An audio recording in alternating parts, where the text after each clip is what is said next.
Esmir Filho. Que filmaço.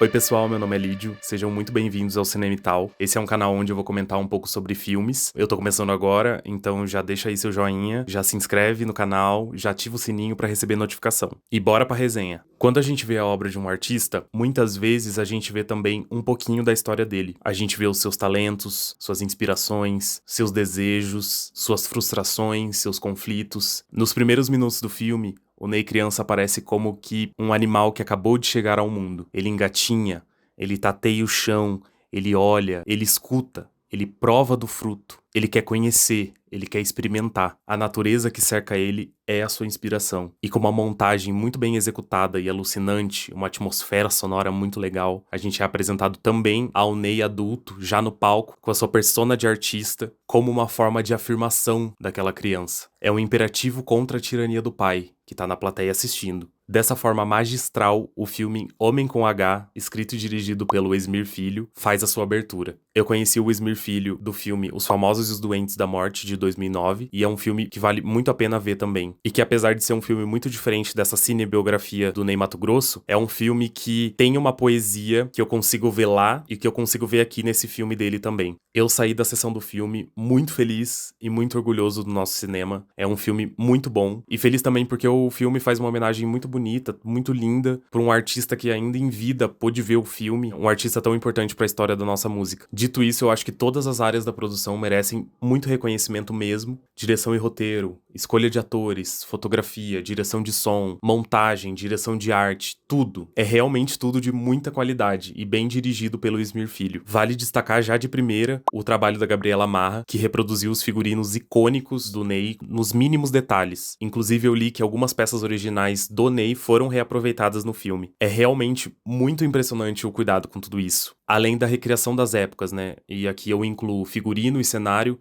que também são muito boas. Uma coisa que me surpreendeu muito também foi o trabalho de som durante as sequências que a gente tem de show ou sequências musicais. Eu vi no cinema, então pode ser que eu tenha sentido essa experiência na totalidade. Mas, nossa, eu me senti muito imerso, sonoramente falando, nessas sequências, né? Uma das maiores qualidades do filme pra mim é que ele tem o seu tempo. Nada é muito corrido, muito atropelado. Os anos vão passando e os recortes da vida dele também se relacionam entre si. Existe uma progressão na construção desse personagem do Ney. E eu imagino que fazer isso sem cair naquela armadilha de mostrar só alguns fatos crus da vida do artista seja um trabalho bem difícil. Na minha visão, a cada recorte, a cada arco da vida do Ney, a gente vai aprofundando um pouquinho mais nesse personagem, né, do Ney Matogrosso. A gente vê o artista, a gente vê o ser humano, até porque na maioria das vezes essas duas personas quase que são uma só. A gente vê a revolta, a gente vê a coragem, a gente vê a dor de se jogar na vida e de simplesmente ser quem se é. É um filme realmente muito inspirador.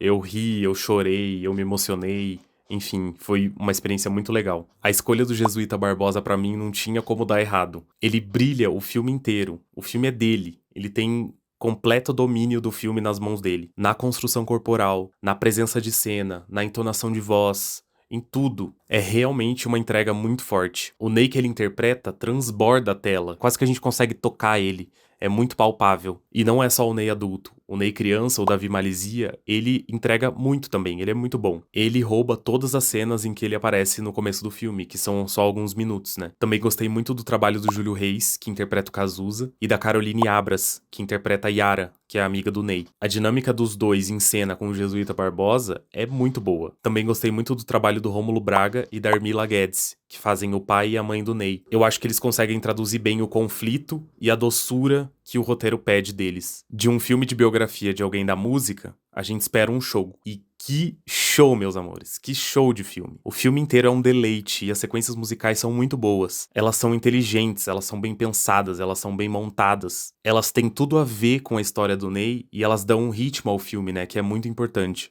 Não tem nem o que falar mais. Se você ainda não viu, vai ver logo esse filme. E agora atenção que eu vou fazer alguns comentários com spoilers. Então se você não assistiu ainda, vai lá na Netflix que já tá disponível e depois volta aqui pra assistir minha resenha. De um modo geral, eu acho que o filme vai passar por vários arcos da vida do Ney, e eu queria comentar alguns deles. A começar pela relação com o pai dele, que a gente sabe no início que é muito conflituosa. O Ney criança, ele vê o mundo sob uma ótica diferente, e o pai faz de tudo pra podar isso, né? Então, enquanto mais o pai oprime, mais o Ney se revolta, mais reativo o Ney se torna. E sair da casa dos pais parece uma boa solução por um tempo, mas a gente vai ver no filme que essa relação vai ser por alguns anos uma espécie de guerra fria entre os dois, e também vai ser uma faísca que vai mover esse personagem, né? Ele quer se contrapor ao pai, ele quer provocar o pai, ele quer provar que o pai estava errado sobre ele. Inclusive, ele toma pra si o sobrenome do pai. É uma espécie de provocação também. O Ney Matogrosso, então, nasce também em uma reação ao pai conservador. Obviamente que essa é uma faceta do Ney, e no fundo o pai dele sabe disso. Ele sabe que não é só uma revolta pela revolta. Ele sabe que tem algo de verdadeiro ali dentro. E por isso, aos poucos, ele vai se rendendo a esse artista que ele não queria que nascesse. E vale colocar aqui que a mãe tem um papel fundamental nesse processo de aceitação do pai. As cenas que são muito tensas com o pai no início do filme, elas vão se tornando mais leves a cada encontro que eles têm. E até um pouquinho cômicas, o que na minha visão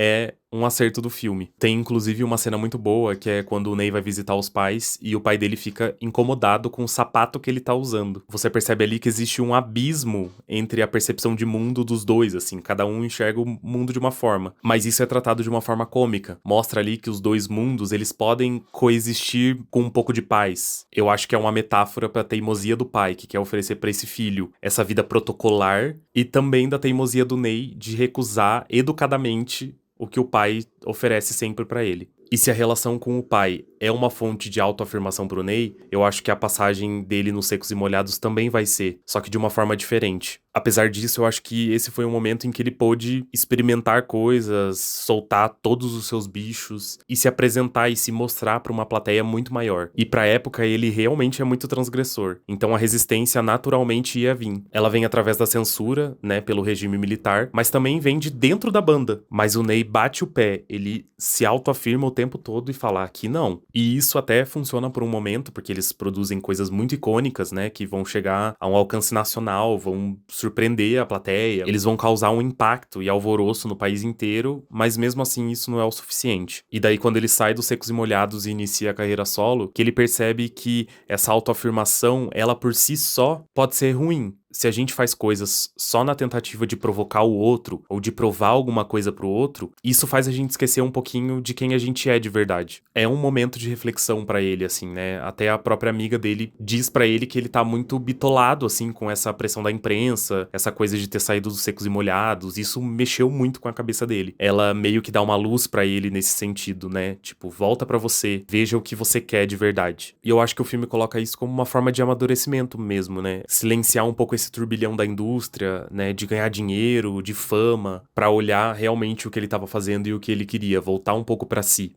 Inclusive, eu queria colocar um parênteses aqui, que eu acho que é importante falar que a gente tem cenas muito boas e muito bem dirigidas de quando o Ney, ele descobre a sua voz e o que ele consegue fazer com ela. A gente tem a cena dele no coral em Brasília, que é uma cena muito boa, é um pouquinho engraçada até. A gente também tem aquela cena em que ele tá deitado com uma amiga dele e ele canta um trechinho da música Requiem pra Matraga, e é uma cena muito boa. O Jesuíta tá muito bem nessa cena. A expressão, o olhar, tudo é muito legal. E claro, né, não tem como deixar de citar a cena maravilhosa em que ele canta Rosa de Hiroshima com os meninos dos Secos e Molhados, quando ele vai se apresentar pros meninos, né? Aquela cena é muito boa, assim, e é muito bem dirigida, enfim, é bom demais. Bom, e indo um pouquinho agora pros relacionamentos dele, eu acho que se a arte dele já desafia alguns protocolos, algumas convenções sociais e de gênero também, os relacionamentos dele não vão ser diferentes disso. As duas coisas vão meio que pelo mesmo caminho. As sequências musicais que eu comentei no início da análise, elas conseguem amarrar de forma muito orgânica e inteligente essas duas vidas, né, que se unem em uma só. Pra mim, a sequência em que o Ney se apresenta com a música Homem com H é o exemplo perfeito disso. É a prova de que o cinema, nas suas infinitas possibilidades e com um pouco de sagacidade, ela consegue amplificar o sentido de certas coisas que, se vistas isoladamente, talvez não tenham o mesmo impacto. E falando de relacionamentos, eu queria destacar a forma muito sensível como é mostrado a relação entre o Ney e o Cazuza. O Ney e o Cazuza são diferentes na época que eles se conheceram. O Ney se apaixona por ele, mas naquela época, pro Cazuza não faz muito sentido aquilo. E na minha interpretação, o Ney vai passar por um momento ali de ego ferido, mas que depois isso vai se traduzir em um certo amadurecimento, né, que vai ser muito importante pra relação dele com o Marco de Maria, por exemplo. E também pra própria relação dele com o Cazuza, quando eles voltam a se falar depois daquele momento em que eles brigam. A relação que ele tem com o Marco de Maria também é uma relação muito linda, e a gente tem no filme acesso a alguns diálogos-chave em que a gente consegue entender essa relação. É muito legal isso. O filme também vai falar um pouco sobre a epidemia de AIDS que teve na década de 80 e vai mostrar como isso atravessou de forma avassaladora essas relações que o Ney tinha com o Cazuza, Marco de Maria, enfim, com os amigos. E aqui o filme vai assumir um tom mais sério, mais triste, mas eu acho que ele não vai apelar pra algo que é desnecessariamente dramático e sensacionalista, sabe? Acho que muito pelo contrário, o filme trata isso com muito cuidado, com muita sensibilidade, com muita calma. Pro Ney não ter contraído a doença, definitivamente não é uma felicidade pra ele.